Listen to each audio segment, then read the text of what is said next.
All right, you guys, I am back with another video. It's been a long time since I uploaded, but I am making a sancocho today, Dominican Sancocho. So, a lot of people ask about it. A lot of people want kind of like a step-by-step tutorial. So this is my version. I will start off with saying that typically there's a variety of meats that are used in a sancocho. Today I'm just kind of using what I have, which is chicken. This is boneless chicken thighs and also cubed chicken breasts. And here I have smoked pork chops. I cubed up the meat part and I left the bone in there because the bone does give a lot of flavor. So these are the two meats. You can add short ribs, any type of beef that you want. You can use chicken with the bone in it, which is my preference, but again, I'm just using what I have. And then these are my veggies that I'm using. Not shown here is an auyama, which is pumpkin. So I'm using corn, yuca, potatoes. If you have plantains, use it. And I have my auyama that I'll be pulling out in a second. So this is what I have so far. It goes without saying, this is washed. My chicken is washed. It's clean and I seasoned it. Season it to your preference. I use sofrito, adobo, onion powder, garlic powder, paprika, oregano. Let me see what else did I put in here. I want to say that may be it. A little bit of soy sauce as well. No seasoning on the smoked pork chop. So this is what we're looking like right now. And I'll be back to show you the next steps. So quickly, I did go back and add onions and cilantro. I will add more cilantro later to the soup. You'll see that. But this is a pretty big stew. So you definitely want to make sure you pack it in with flavor. Don't be scared to add extra veggies. I do have sofrito in here, which also has cilantro, culantro, and all the veggies. If I would have had bell peppers, I would have sliced those up and added it. But I'm using what I have. I just wanted to show you that I did go back and add some fresh veggies as well to the seasoned meat.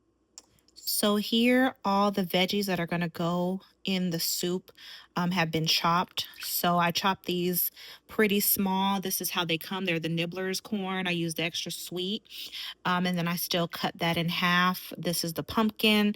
There's two potatoes in here and the cassava root or yuca, if you know what it is, yuca. So that's that. Again, here's my meat. This is everything stirred together with the extra onions and cilantro that I added. If you have bell peppers, if you have fresh veggies, plus your sofrito, feel free to add it in. But we are getting ready to start the cooking process. So I've just seasoned up everything, cut up everything. It is a process in itself doing all of this, but now that we have our prep work out of the way, we should be able to cook and assemble our soup pretty easily from here. So we need to start with a very, very big pot. This is very big. I'm backing up so you can kind of see for scale how large this pot is. It's going to be a big soup. Once all the meat is cooked, we add all the veggies plus the liquid that you want to add in here. So it's very important that you have a big enough pot that can store, that can house all your soup in there. Okay. So I have right now my stove on an 8 out of a 10. So it's pretty high. I want it pretty hot. I want to get a nice sear on my chicken. I have a little bit of olive oil that I drizzled in here. I'm just going to wait for it to get hot and I'm going to start my cooking process. All right, so I've added my chicken, started to add my chicken. This is my boneless chicken thighs. I'm going to get a really nice color on these. I'm going to finish adding the chicken breasts. And then I'll show you what we're looking like before I add my ham. Just to show you, I do have all the chicken in the pot. This right here where I have my chicken seasoned, there's bits of onion, cilantro, and other seasonings. Don't wash this out. I'm actually going to fill this up with water and add it to the pot when I'm ready. So you don't want to lose any of this flavor seasoning that's in here. So I just wanted to mention that in case if you don't already do that. But my chicken is still cooking and we'll be back when I'm ready for the next step. All right, so my chicken has been cooking for a couple of minutes. We are not fully cooked, but that's okay because it's going to continue to cook, obviously, with the soup and the layers that we're adding. But I do have some good color on the chicken, which is important because it's going to give your soup color. You don't want pale looking chicken. So really that was the purpose of adding soy sauce. It gives it a good color. Some paprika. I added that as well. I don't know if I mentioned that in the seasonings, but we're in a good space to be able to go ahead and add our smoked pork chops. I'm going to go ahead and toss that in here and give everything a stir.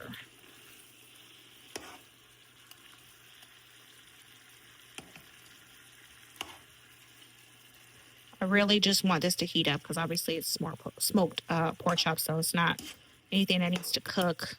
Just more so get us some color, get it brown a little bit before we start adding liquid. So I'll be back when I'm ready to add that.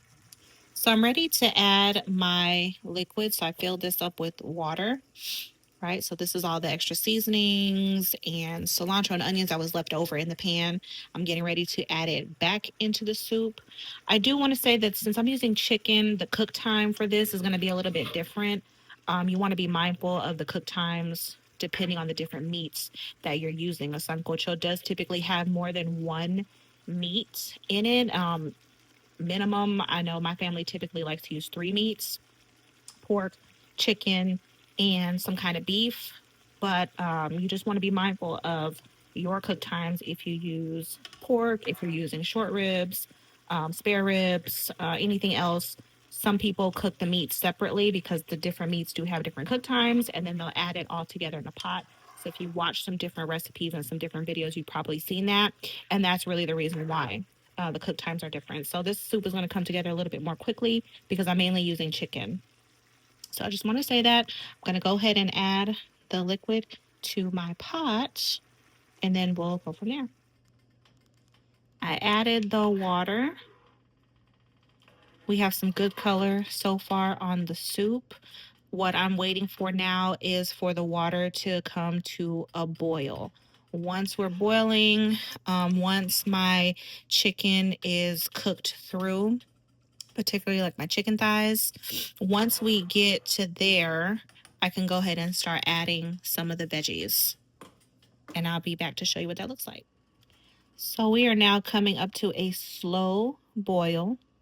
I did taste the liquid, so we are going to end up having to add some seasonings. But first, before I add any seasonings, I'm actually going to add 2 cubes of chicken bouillon. This is from the Dominican Republic. You use whichever chicken bouillons you like. There's Knorr's, there's Maggie's, whoever chicken bouillon, but you are going to need chicken bouillon for your sancocho. I'm adding 2 here. And while I'm doing that, I did go ahead and start a pot of rice. So there's oil, salt, and 5 cups of water. I'll be cooking 4 cups of white rice. So I'm going to add my chicken bouillon, add a couple more seasonings, and then I'll start with my veggies. So I went on ahead and added my pumpkin and my yuca or cassava root, however you know it. I added those in first. And then I have my potatoes and corn that I'll be adding separately later. And I did go ahead and add my rice. We're waiting on that to boil, soak up the water before I cover it. But we are coming along. To the pot, I also added another bunch of cilantro. I did not chop this up. I added it in there just like that. What you'll see later is once this comes back to a simmer, I'm going to take out the cilantro and the pumpkin. I'm going to blend it to get it to nice thick consistency, like a pumpkin puree, so to speak. And I'm going to add it back to the soup. This is going to give our soup some nice texture. It's going to make it nice and thick. So we'll see what that looks like once we come back to a boil. All right, so in the blender, I have some of the liquid from the soup, all of the pumpkin, and cilantro. So at this point, I'm going to blend it all up. And then once it's blended, I'll pour it back into the soup. So here is everything blended up. There was cilantro in here, so that's why the kind of greenish color, but the pumpkin also gives it a nice color. And we are pouring it back into the soup.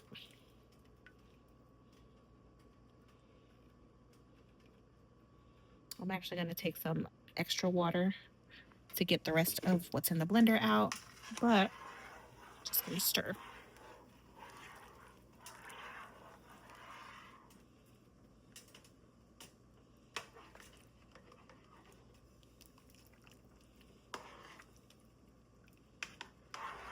Okay. I'm gonna get the rest of what's in the blender out, and I'm also gonna go ahead and add my potatoes. So I went ahead and added my corn, and actually cut up two more corns and added it in here as well. So we're going to give this another 2 minutes. But this is what we're looking like. Our meat, there's potatoes, there's a yuca, corn, we got pork, the pork chop bones in there, chicken. And so I'm going to give this, like I said, 10 minutes, and that's just going to be for the corn. And then once that is done, we're actually going to go ahead and add some of this sour or bitter orange. I prefer to use real sour oranges. However, they're a little difficult to find. Some really good juicy ones here. So I don't have any with me right now. So we're just going to use this. You can find it in your Spanish section at your local grocery store. So we're going to add about, I'm going to start off with a couple of tablespoons and taste it and go from there. I might add more, just depending. But this is a big pot of soup. There's a lot of liquid in here, so about 2 to 3 tablespoons. My rice is already done, so I turn that off, and we'll be ready in about another 10-15 minutes. Here is the final results. I had the corn just cooking in there for about 10 minutes or so. I added the bitter orange, as you saw in the last clip, and I have my rice here. Really, the only thing I'm missing is some avocado. So I'm mad about that. But look, my rice is about to fall apart. Look at that. It was so hot. Look at that.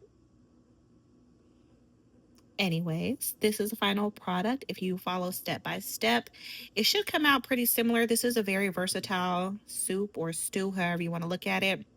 Versatile in the sense that you can use whichever meats you want. You're kind of free to season your meats however you want.